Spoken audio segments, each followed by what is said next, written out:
Hadi.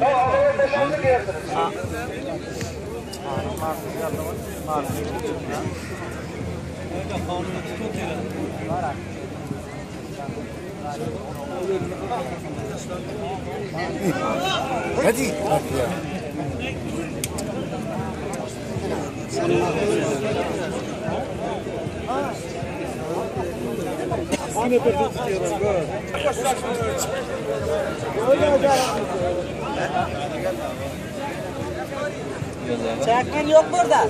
Yok. Çakmayın doktorumuza yok mu?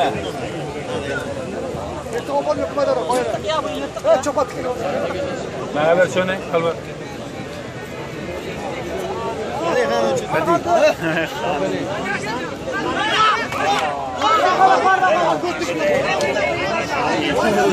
O yanda şimdi.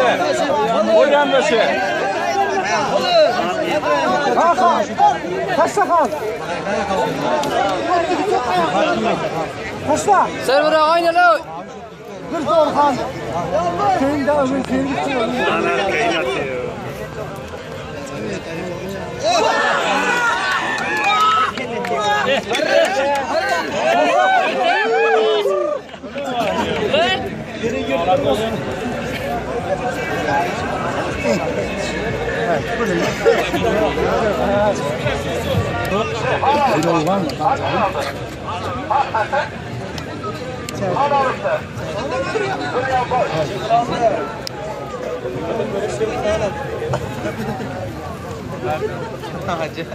Diyen baş olmaz, diyen korkar olur.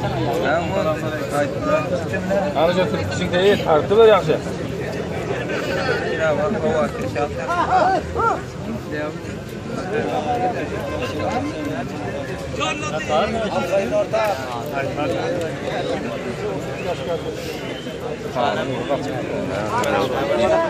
Mana gitti.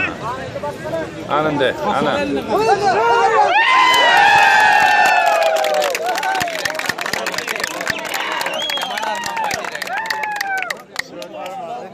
Agayta kirgil nereden yan bir agayta.